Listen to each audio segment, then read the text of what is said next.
কাদের জিলানী উনি সফরে যাচ্ছেন একটা রাস্তা দিয়ে, এমন সময় সামনের দিক থেকে এই ইবলিস আসতে লাগলে আব্দুল কাদের জিলানীর থেকে এখন ইবলিস এখন সাইড দিয়ে চলে আসছে। এমন সময় তার বড় করে আব্দুল কাদের জিলানী ইবলিসের ডাক শুনেই এদিকে আমার দিকে ওই পাশে 30 মিনিট চলে যাচ্ছে।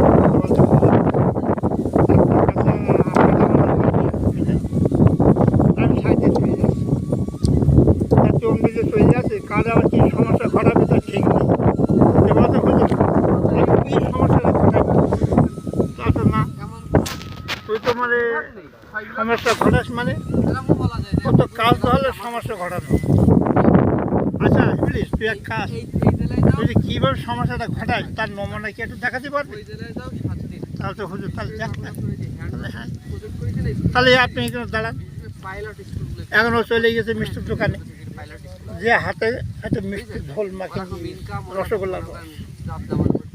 এখন রাস্তার সাইডে একটা বাবলা গাছ, তা বাবলা গাছে গায়ে রসটা মাখে দিয়েছে। তাহলে হুজুর দেখেন, আমি বলে ওই রস মাখে দিয়েছে বলে ওই বাবলা গাছ। এবার দেখেন আমি দাঁড়িয়ে থাকলাম, আচ্ছা রস পিঁপড়ি খাতে আসে না, কেউ পিঁপড়িগুলো ওই গাছের রস পেয়েছে, রস খাচ্ছে। আচ্ছা এবার যেটি আছে না, যেটি লাপাতে ওই এক একটা পিঁপড়ে ধরছে আর খাচ্ছে। বাড়ির পাশে একটা বিড়াল, এখন উনি আবার দেখে যে যেটিগুলো বেশ ভালো লাফালাফি করছে, বিড়ালা যা খাসি এক। এখন ও চলে এসে ওই থাবা মেরে মেরে ওই মানে যেটিগুলো ধরছে। এখন ধরতে লাগলে বিড়ালে লাফানে দেখে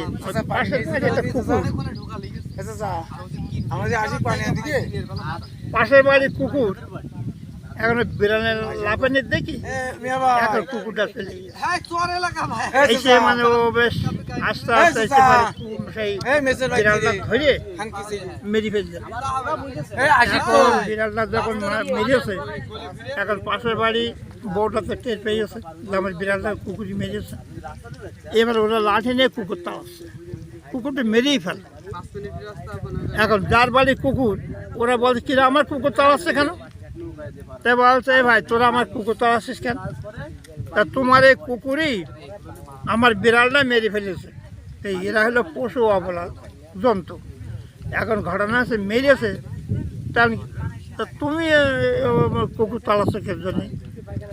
তা বলছে না কুকুর আমার পোষা বিড়াল মেরেছে, আমি কুকুর মানে মারবই। এইবার লেগে গেল দুই পার্টি, বিশাল গণ্ডগোল। এবার আব্দুল কাদের জিলানী সব দেখছে, দেখার পরই এবার ইবলিস তখন বলছে হুজুর এবার দেখেন যেন আমার দোষটা কোন জায়গায়। আপনারা বলেন যে ইবলিসের ধোকায় পড়ে আমি এই করেছি ওই করেছি, দোষ আমার দেয়, তা আমার দোষটা কোন জায়গায়? ওই যে তুই যে সূত্রপাত দেখা